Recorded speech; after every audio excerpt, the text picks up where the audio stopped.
Hello, welcome back to my channel, Phoenix Rising Alchemical Tarot. If you're new to my channel, welcome, and if you're returning, welcome back. Although this is only my third episode now, but welcome. I'm on my second cup of matcha, and I'm ready to go.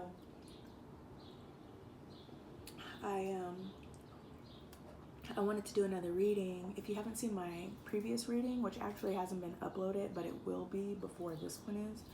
But if you haven't seen my previous reading, check out that one. It has to do with the full moon in Libra that we just had, the full pink moon. However, this reading is gonna touch a little bit more because right now we're still in the wake of the effects of this full moon. So if you haven't done your full moon rituals, or you're still wanting or needing some guidance or actionable steps you can take to help understand what's some of the energies that are going on, I really wanted to address that today, especially because it's such good energy. We have such great aspects going on right now, so I just want to touch on it a little bit.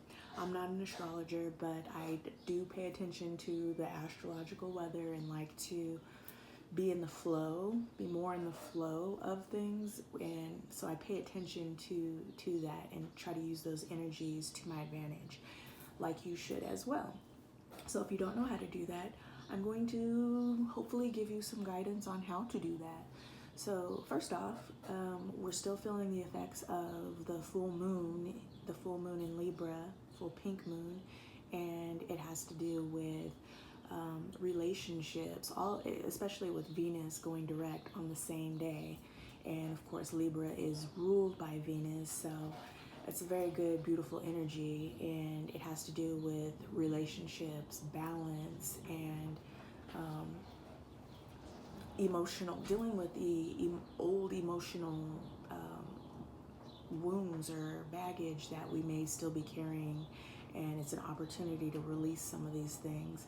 Full moon's all about release and letting go of what no longer serves. So we've been in a state of observation and reviewing some of these things, illuminating some of these things that may no longer be serving our highest purpose good, and taking a deeper look at relationships and what we might want to let go of, or what's no longer good for us. So I want to touch a little bit on that. And also we have all planets are direct right now, so hallelujah. Mercury is finally direct. Mercury is direct in Aries right now. Sun is in Aries, Mercury's direct in Aries. Hallelujah. I don't know if any of you have been having trouble with communication or electronics, or things just not working out. Mercury, I blame it. Mercury retrograde. So it's probably going to come as a huge relief to a lot of us that and feel the effects of that, where communication just goes a lot smoother now, and electronics and communication, all that, it's a little bit smoother. And with it being in Aries, we may find that our communication is a little bit more direct, and we're confident and dealing with and bold. So we'll touch on that a little bit more too.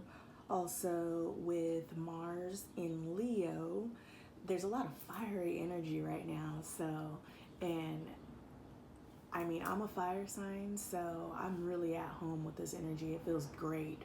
But for some, it could be overwhelming, and you may feel like, I want to do something, or you may feel frustrated, like you have the energy and the drive to want to do something, but don't really have a direction or a focus, or, how this is in relation to the full moon and dealing with emotional wounds and baggage and things that you need to let go of. So, and what that may look like.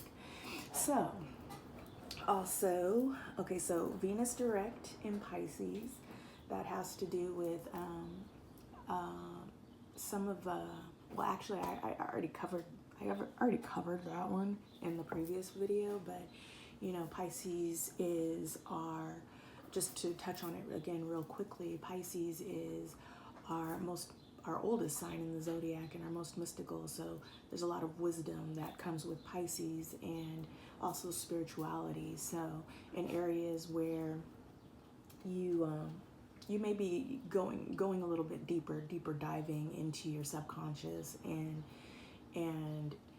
shedding the light on those things, those fears and self-limiting beliefs, those things that need to be released and let go of. So that's part of that helps aid in that. So being Venus direct in Pisces will help aid in that and give you clarity, mental clarity on some of those things. And then let's see what else. I wrote some of this down because it's just too much to remember everything. But Venus direct in Pisces, Mercury in Aries, communication. So when you think of Aries, you know, it's the first sign of the zodiac. Aries can be impulsive and driven and fiery and bold, and also adventurous. So when you think of Aries and the impulsiveness of it, it's good for initiating and starting something creative, or feeding some kind of creative passion that you may have. Also having to do with self-expression and maybe getting rid of self-expression. Oh yeah, things around self-expression and self-worth, and really coming into your power and your authenticity. Really coming into your power and your authenticity. There's when I think of the energy of Mercury in Aries. Is it Mercury in Aries? Yes. Okay, so when I think of the energy of Mercury in Aries, I think of I don't know. Have you guys heard of Leroy Jenkins? So I'm not a gamer, but I know this. Like, this guy, this video went viral, like, I don't know, maybe 4 or 5 years ago, and I think it was a game Fortnite. But you know how you can play with groups of people online? You can play with your friends or people from all over the world or whatever. Well, it was this group of gamers, and they were trying to strategize to fight this big baddie, overcome this big baddie or something. And one of the members of the group, he had missed like the whole strategy. He was in the bathroom, or he was gone for a while. He was in the bathroom and gone for a while, and he missed like the details of the strategy and of how they were gonna coordinate to kill this big baddie. And so anyway, this guy comes back from the bathroom and like Hombag B's charges in saying, "Leroy motherfucking Jenkins," and just charges right in, disregard, like, "Oh, let's get him." And anyway, he got everybody killed. He got the whole group killed. And so they were pissed. They were all pissed. And anyway, it went viral because of that. So it's now like this saying, this meme, like, anytime you charge through without, just on your steed or whatever, without thinking, or, just kind of impulsively, I think of Leroy Jenkins. So Leroy MFN Jenkins. So that's the energy. And you might want to find or tap into your creative outlet in order to direct that energy. So anyway, moving on, we want to talk about like some actionable steps to be able to do that, and then I want to leave you with a ritual. And I'm gonna pull I don't think I'm gonna pull any tarot today, but I'm gonna pull from my astrology deck, the Black Moon Astrology by Susan Shepard, and see what comes out for you guys. And then I'll also leave you with a mystical healing card. So we'll see. I used my Moon Queen Oracle deck last time. I don't think I'm going to use it this time. But let's see. So some of the actionable steps you can take to align with the current astrological flow and use this energy to your advantage. Use this energy to your advantage, all while, shedding these old skins and releasing what no longer serves, ultimately, so you can navigate better throughout this time and show up for the people you love and in the relationships that you care about, and in your careers.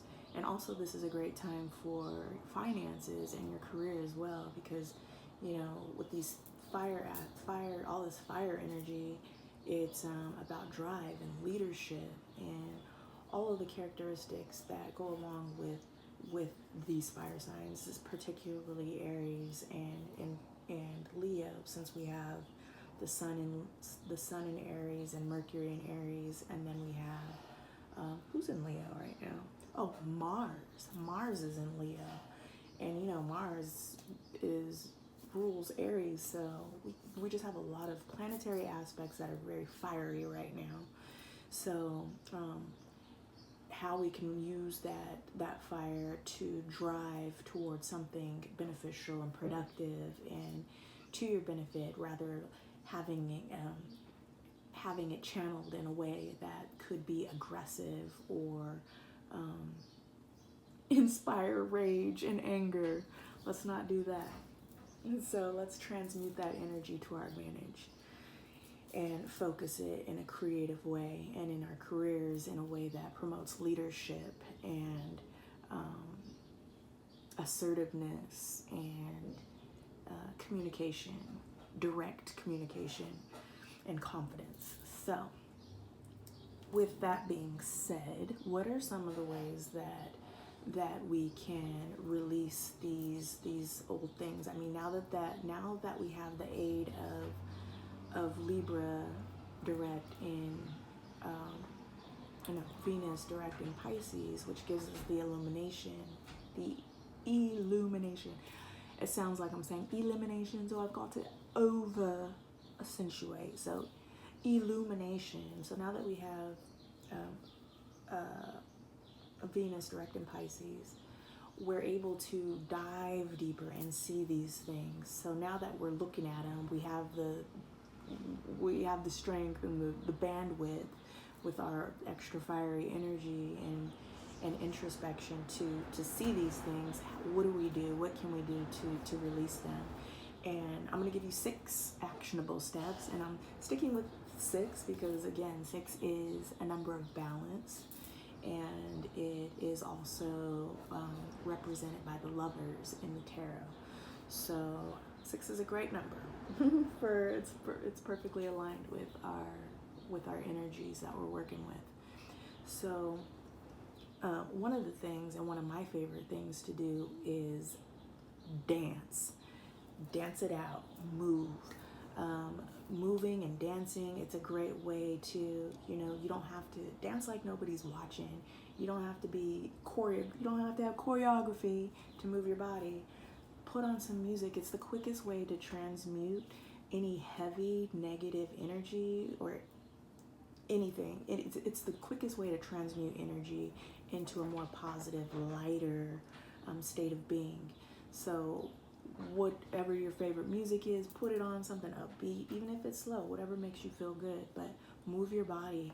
It helps you to actually physically move stagnant, stuck energy that may be keeping you either in your head or keeping you stagnant and confused, or not wanting or not doing anything, not moving. So actual, quite literal physical movement in a fun way and in a creative way. So it's like honoring your creative movement. You're not It doesn't have to be structured. It's a quick way to move energy. So there's one. And two, journal. It's good to take a minute. Just take a minute out of your busy day, or take some time to yourself. This also, to me, has to do with self-care. To me, journaling has to do with self-care, because whenever you're stuck too much in your mind or overthinking, it can create a snowball effect, and we all know that it creates ripples in the time, in the space-time continuum. So for the collective energies, it really isn't beneficial for anybody to emit that kind of energy. It shows up looking staticky, like a static ball, like a static ball instead of in the flow, if you can imagine that. So mental clarity is promoted, and this energy also promotes mental clarity. So journaling can also help with that. And writing out, what I like to do personally is I'll write out questions, especially if I'm having some mental blocks and going back and forth and just feeling feeling the effects of duality just a little bit too much. I'll journal and write out questions, like actual questions, and sit still long enough to let my mind answer it. And really, we know it's our higher self. Let our guidance, our inner guidance, help us really tap into that and see what comes out. Ask your questions and see what comes out, and see what answers you actually get. It works. Try it. What harm would it do? So there's journaling, and then also do mirror work. This is a time about not only love in your relationships, but also self-love. You can't show up for others if you don't show up for yourself. You can't offer others love if you don't love yourself. So, and often the level of love that you can show for someone is directly related to how much you're capable of loving yourself. So you could do mirror work, and it's very simple. All of these steps are very simple, but they're quite impactful. You may think they're not working, or it's not working for you because they are so simple, but try it and see what happens, and have an open mind, and see what it could do for you. But mirror work and looking in the mirror while doing your affirmations, telling yourself you're beautiful. Take away the inner critic, and show yourself grace and love, and take away your inner critic, and actually go down a list of all of the things you're appreciative of yourself and how beautiful you are, the things you love about yourself, instead of constantly finding fault. Which is usually our natural state. When we look in the mirror, we'll see, oh, that needs to be fixed, or oh, blah, blah. You see your faults, but how about seeing the things that make you beautiful and unique of who you are, and make you different, because we're all unique and all different, and everyone's beautiful. You can find beauty in everyone and everything if you look. So it's easy to find fault, but switch that perspective and go through all the things that you love about yourself. And if you're just in a whole state of 4 cups where you're or complacency, or whatever, you can't see the forest of the trees, or I don't know. If you in a state of complete negativity and you can't find anything good to say about your face, then fake it. Fake it, okay? Say the things you are thankful for. Maybe you're thankful for waking up today, or the sun shining. As you can see, and I'm so thankful for it. I have so much. It's a sunny day. It's still cold. Actually, it's warming up. It's starting to warm up here in Chicago, but I can't complain. I love the fact that I get so much natural light in my space that I'm so appreciative of it, especially living in places where it's been naturally dark and cave-like because of the positioning of the windows or lack of. So I'm so thankful to be in a space where it's flooded with natural light. Now, come the summer, when it gets a little bit hotter, it's going to be like an oven in here. So, gong tiao, which is air conditioner in Mandarin. But I'm going to be using the gong tiao extra. So, anyway, do mirror work in the mirror. Give yourself affirmations and say things that you're thankful for, and why you love yourself, how you love yourself. Tell yourself, I am enough. I am enough. I'm worthy. Whatever your affirmations, whatever your own personal affirmations are, as long as it's aligned with self-love. So there's that. What number are we on? We're on, we did moving, journaling, affirmations. Okay. And then also do something out of your comfort zone. There is no way you can go through this energy and just be stuck and stagnant. Do something out of your comfort zone that you normally wouldn't do. This energy is all about creativity and bold moves. So even if that means switching up your daily routine a little bit on, maybe change your route to work, just something that creates a new possibility and opportunity to bring into your life. You never know. I don't know if anyone's ever seen the movie Everywhere. What is it? Everything, Everywhere, All at Once. Well, quite literally, when you do something different, you automatically create a new possibility and opportunity. So the more you can do that, the more opportunities and possibilities you can create within your timeline. So that's something to consider. Maybe stop off and treat yourself to. I don't typically buy coffee anymore. Can you believe it's last time I bought coffee at a Starbucks was because I had a gift card. And of course I had to pay out of my own pocket still because the gift card was only $5. And who can get a drink at Starbucks for $5? Tell me why it wasn't even the largest drink and it cost $9. $9 for a grande. I ain't doing it. I'm not doing it. However, I do appreciate cafes, quaint cafes, or quaint cafes that every once in a while treat myself to a dirty chai with white coffee. And Starbucks doesn't have white coffee. Sorry, Starbucks, I ain't hating, but I kind of am. Why are you so expensive? And why don't you have white coffee or all the different flavors anymore? You kind of suck. Sorry, it's just the truth. Anyway, I don't have that many followers anyway, so you don't need to come for me. You don't need to come for me.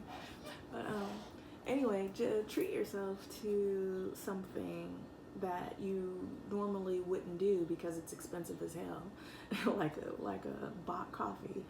Or I don't really drink coffee anymore though. I'm on matcha now. Speaking of which, I'm on matcha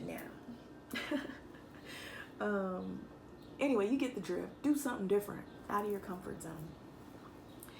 And 1, 2, 3, 4. 1, 2, 3, 4, 5, 6. What was my last one? Okay, and then the last one we're gonna do is the actual ritual. However, a short version of that. Say you don't have time to do a ritual, or you don't want to do a ritual. A quick thing you could do is, and this is a little bit different than journaling. This is but it is writing out some of the things that you want to release, some of the things that no longer serve you. Make a list of that and either burn it or tear it up, and symbolically burn it, or symbolically tear it up. Just a simple, quick version of the full moon ritual. So hopefully that helps. I'm gonna pause this.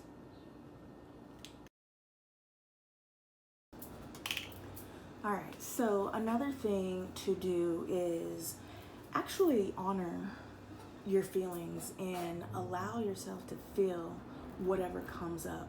Don't suppress it. I mean, that's the whole point of releasing and letting go. And the only way to do that is to actually look at it and feel it and then release it.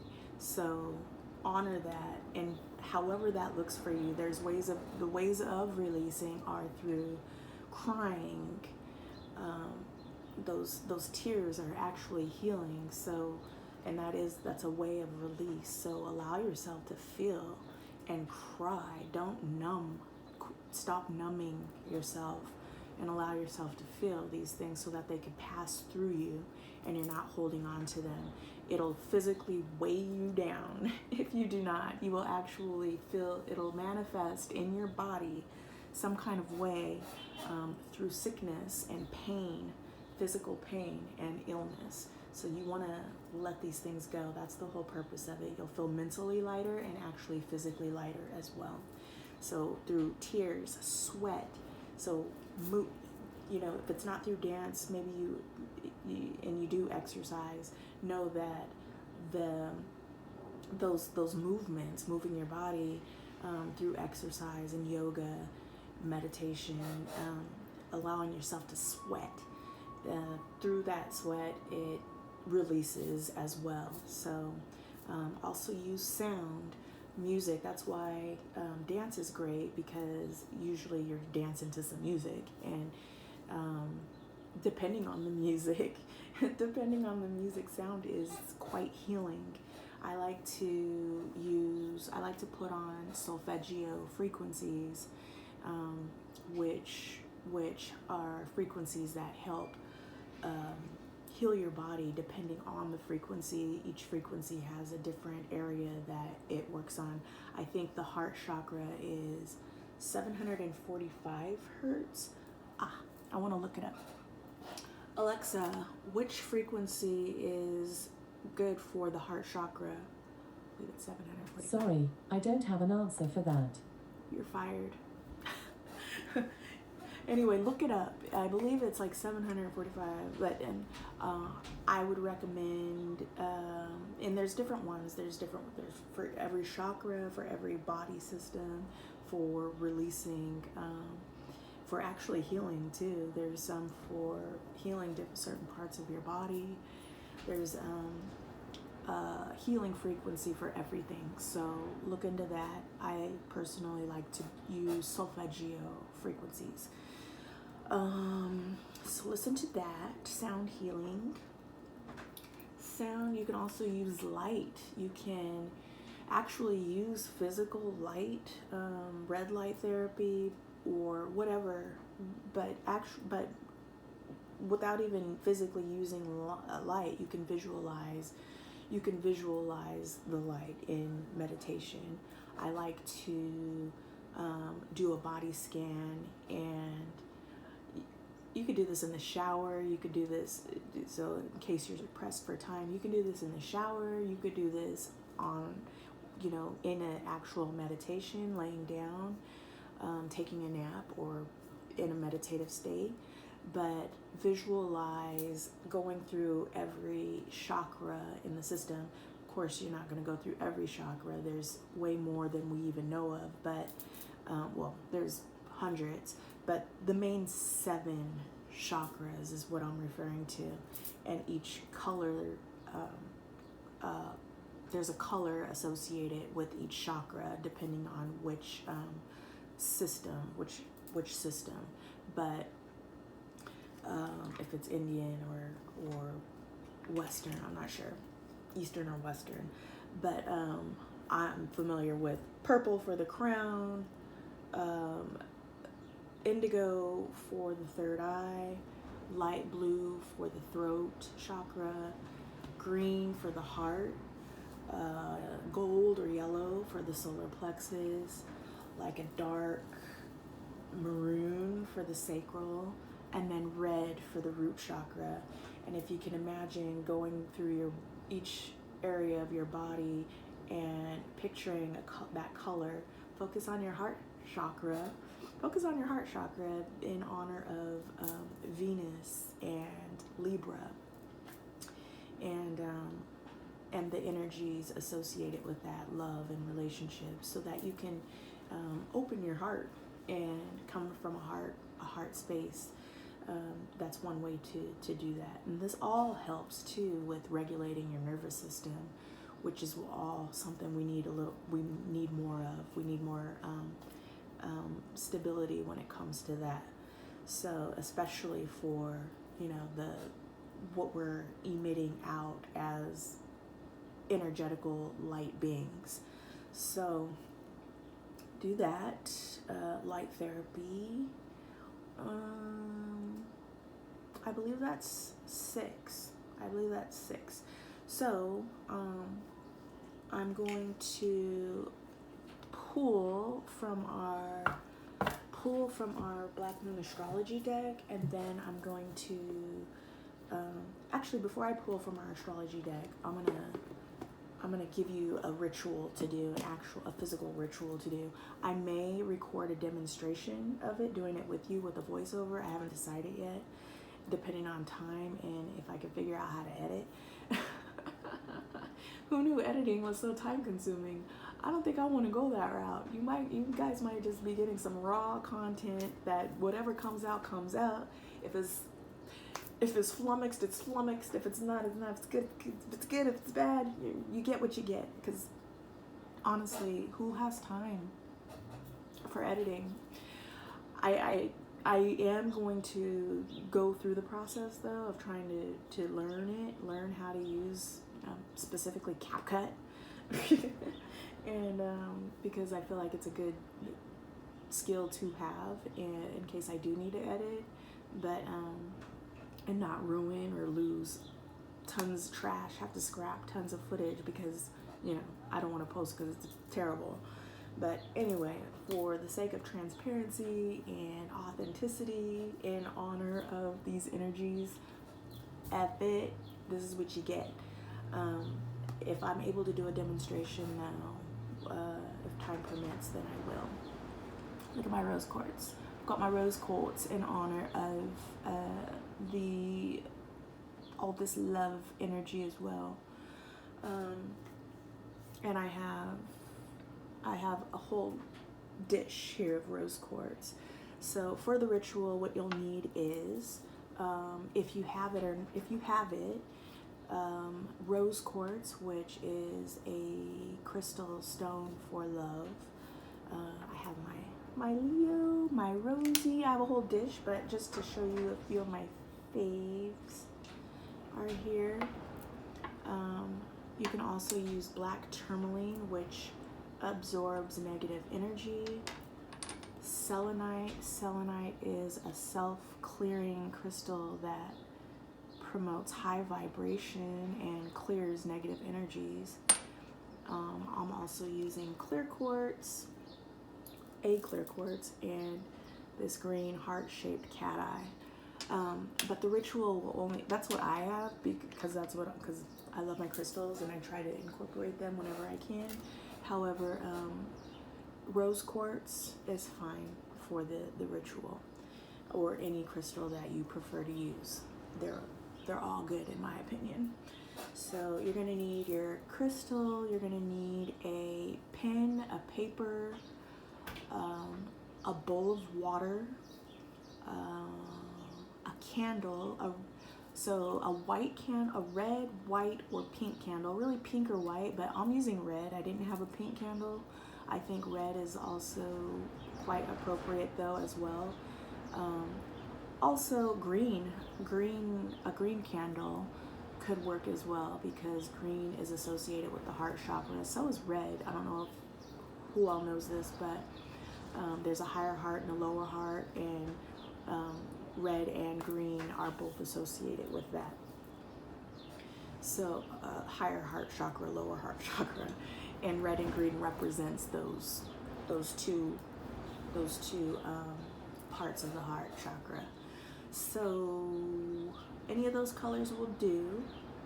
You'll also need a fire, a lighter, something to start a fire, and a fire safe dish, and that's pretty much it.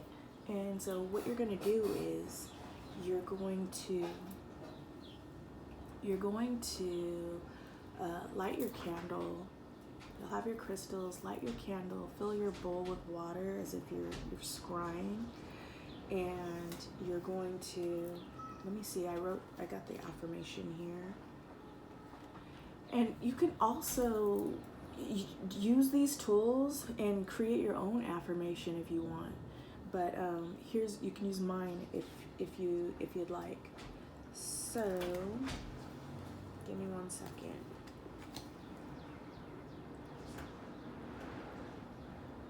I could have sworn I had it right here. Okay.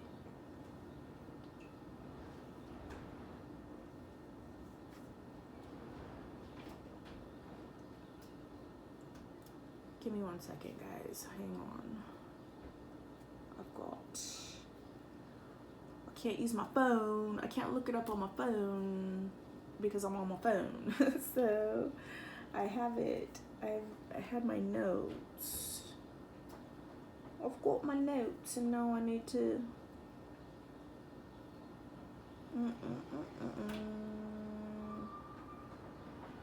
Okay, here we go.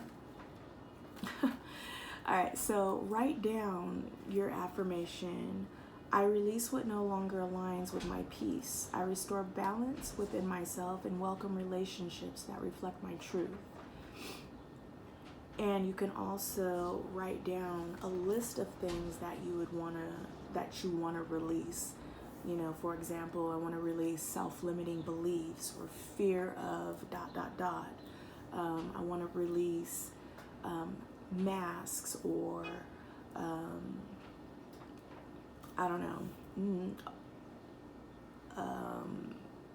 You get the drift. You write down specific things that you would like to release, and you can also write things that you want to bring in, like mental clarity, confidence, secure, love in your relationships, balance in your relationships, harmony, stuff like that. So write down the things you want to bring in, write down the things you want to bring out. After you've done these things, you've written them down, you're going to tear it up. You're going to burn it. And then you're going to put it in the bowl. You're going to either burn it and put the ashes in the water, or if you're not using the water, the whole point of the water though is to not only put out the fire, but as a symbolic release, you're going to pour the water down the drain, or you're going to pour it in some soil or dirt outside in your yard, and with the intention of releasing these things. So it's using the elements, first off, water, fire, and earth if you decide to put it in the soil, or even if you're putting it down the drain, it eventually returns to its source. So it's using these things symbolically as a way to transmute that energy, and you're also using intention and your imagination, which we all know is quite powerful in creating and the opposite of creating. And so that's the ritual. It's very simple and quick. Hopefully it makes sense. And if not, then try looking up some that may work for you, looking up some other ones.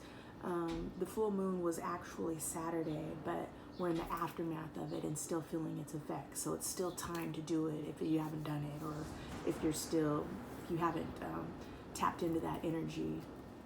So anyway, I'm going to pull now from our Black Moon astrology cards. And again, here's the deck. I love this deck. I don't hardly use it though anymore. I don't use it that often. This deck was actually given to me by a friend from Spiritual Center in Washington State that I used to go to. He worked there. I used to call him the Young Dragon. Move the energy.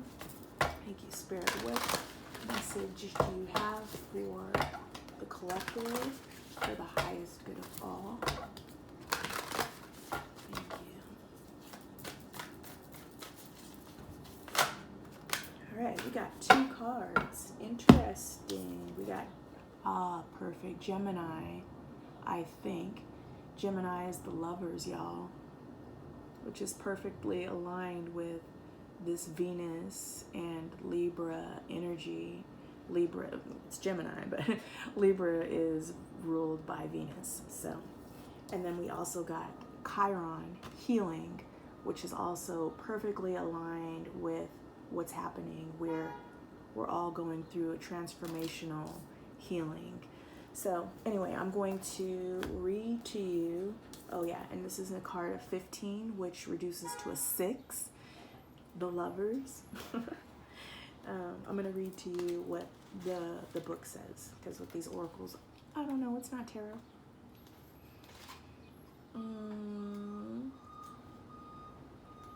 Okay. 15. Yep. The lovers. So this corresponds with the lovers in tarot, I thought. I think no one is free. Even the birds are chained to the sky. Communication is key. Be versatile and quick at this time. You must also be mindful because people are talking. Oof. Gemini is a charming sign full of whimsy and fun and is ruled by the planet Mercury, named after the Roman god of wit and winged thought. Geminis are chatty and their minds act like quicksilver. Geminis prefer to do things fast, not because they're boisterous, but because they become bored with anything tedious and not immediately fun. Words are everything to a Gemini. They adore books, but hardly ever read them entirely. What is most important to a Gemini is an exchange of ideas and communication. However, they like to discuss ideas, but tend to be poor listeners. Geminis are fascinated by their own thoughts rather than the ideas of others. As Geminis are curious about everything, they tend to be experts on a number of different topics. They also love stories and gossip. Those intelligent minds should always be fed with, whether with gossipy tales or the most erudite or philosophical pursuits. They like both. They usually have a small computer on their person to access social media and play games. This twin sign is one of the smartest in the entire zodiac. However, Geminis tend to be insecure in their views, so change their opinions often. Geminis are not very patient, thus may enjoy school, blah, blah, blah, blah. Anyway, let me get to the gist of it, and why this card is showing up. It says the mind and the brain, being of 2 minds, fluency, deafness, being clever while superficial, double talk, the lovers. So the key idea is paying attention to how we're communicating, what we're communicating, and how we're showing up. It's not a time for just idle, mindless communication. It's really being conscious. Words are spells. That's why it's called spelling when we're, writing. So be mindful of what you're saying, how you're speaking to others, and also how you're speaking to yourself, your inner self-talk, and again, reining in that inner critic and not being so impulsive or quick to pop off, like with that Aries energy, or even with Gemini energy, that can be when it's in its shadow, it could be kind of duplicitous or gossipy, where when it's not in its shadow, it's ruled by Mercury. So, and Mercury is all about communication and communicating well. So take that into consideration. Also with Chiron, with it coming up with Chiron, I'm going to read it, but it's also using communication as a way to heal and be healing toward others. It's that creating harmony within you and around you. So let's go ahead and read Chiron healing, which is so appropriate. You know, that's what we're dealing with. We're all healing and transitioning in order to ascend and, you know, feel lighter. We're raising our light body and ascending into 5D consciousness. So you can't take all this baggage with you. You have to let it go. You can't ascend and be in a 5D consciousness, in a 5D higher frequency way of being, when you're carrying all this emotional baggage and things weighing you down. It really sinks you down into a lower vibration. All right, so Chiron healing. The wound is the place where the light enters you. It's not, it reminds me of the Three of Swords. You know, when you look at the Three of Swords, it has all these three swords piercing the heart, you know, and it is a card, and it actually came out in the last reading, and it is a card about heartbreak and deception and all disappointment and all of these things, these heavy, burdensome things on the mind and in the heart. But it's also a card of healing, because those swords that have pierced this heart has now created and broken up space where light can shine through, and then it can heal. So this phrase, this saying is beautiful. It's perfect. The wound is the place where the light enters you, and that's Rumi.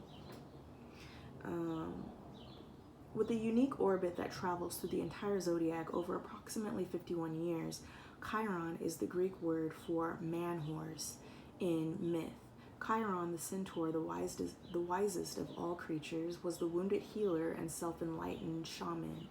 He was wounded in the flank and was almost crippled, but was rehabilitated from his wounds and sickness to pursue the healing arts through the guidance of Apollo, god of light. For astrologers, Chiron has a special purpose as a bridge between the inner and outer planets, a bridge between the animal and the human, the wisdom that lies in both forms. So it's really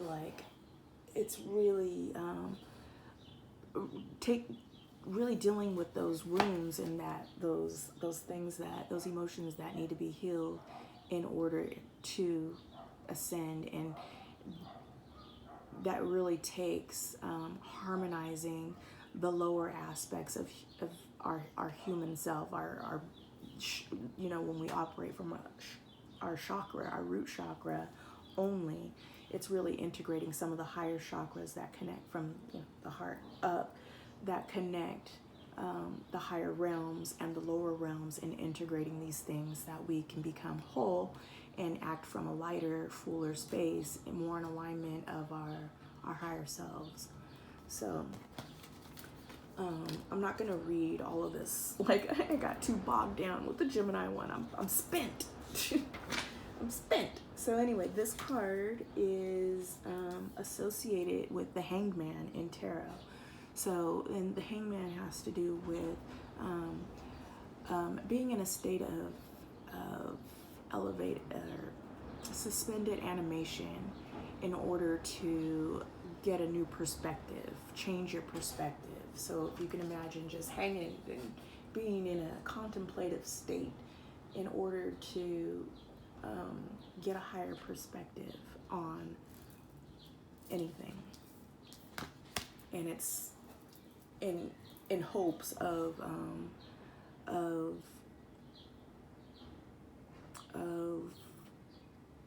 creating that wisdom, turning that knowledge into wisdom in order to implement it and embody it. So embodying the things that you've learned from your grief and heartache, and really evaluating those things in order to learn from them, incorporate them as wisdom. All right, so key ideas: healing, process, contemplation, medicine, illness, grief, redemption. So, and if you know your birth chart, you can actually see where Chiron is in your placement. And depending on where Chiron is in your birth chart and where it's placed, then you can even get more specific on the themes of healing and what you came in here with, the emotional wounds and baggages that you actually came in with, if you want to do deep transformational healing. My Chiron, I believe, is in Taurus. And so, for example, my healing, my emotional, my karmic wounds that I came in here into this incarnation with has to do with stability and comfort, things around the home, things around groundedness and feeling stable and secure in my environments. So just to give you an example of how that could look. So depending on your placement would determine your karmic wound that you've come in with. Also, my Venus is in Gemini, so if you know where your if you have any Gemini in your chart, or know what your Venus placement is, those are all good things to know. And if you don't know anything about your birth chart and want to, you can direct message me, or if you know your time of birth. If you know your time of birth and where you're born, your time of birth, then we can do your birth chart. If you don't know any of those things, I don't know how to help you, I'm sorry. But it's a wonderful thing to know if you don't, because it's so helpful when it comes to understanding yourself and others and your higher purpose, and really having that understanding, that full spectrum understanding of who you are and why you incarnated here and chose this incarnation, this path that you chose, and how to better navigate it. So since we're all under the veil of forgetfulness, and but we're starting to wake up and remember who we are as spiritual light beings, having a human experience in this physical avatar. So with that, let's see. Let me get one card for you to leave you with for healing, and then we're gonna wrap it up. I feel like this has already gone too long. Just move the energy. 1, 2, thank you, Spirit. 3, what healing message can we leave the collective with today? Thank you. One message.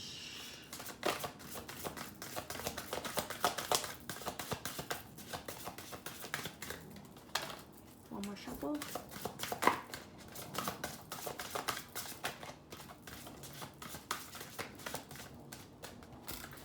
Okay. Listen to your intuition. Number 22, which is 2 is about balance. 2 is a number of balance. 20 reduces to a 2. All right, I'm going to read this for you, but that's perfect because it's in alignment with Libra, and it being about balance and relationships. But so perfect. And also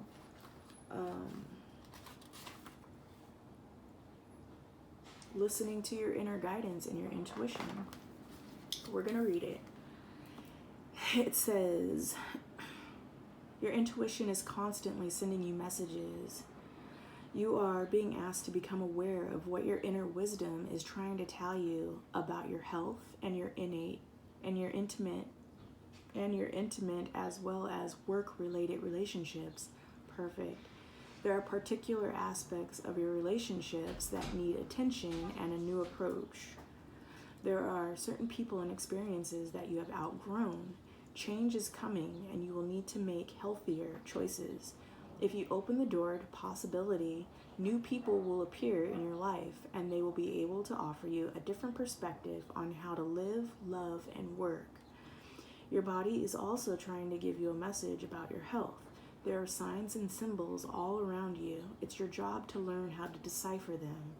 When you awaken your heart chakra correctly, your intuition can flourish, and you will know the difference between an illusion and a real spiritual perception.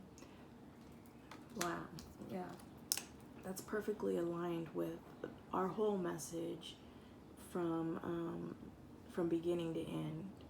So it also offers an action you can take.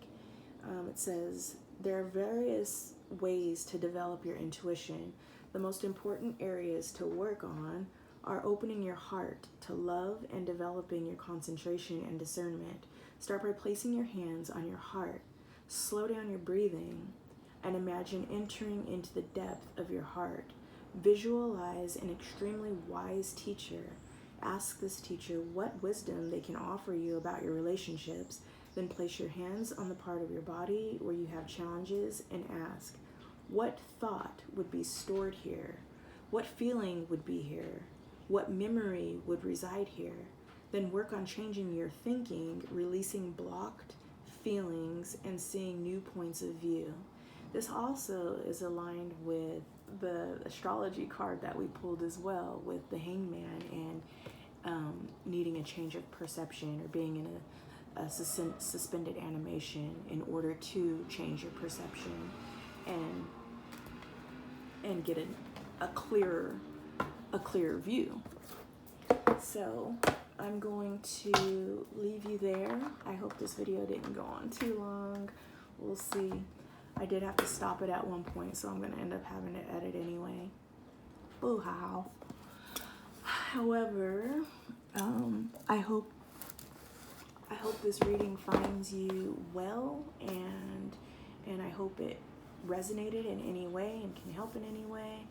And if not, then check back next time, and hopefully something will resonate with you. I'd love to have you back. I'd love to, please feel free to comment.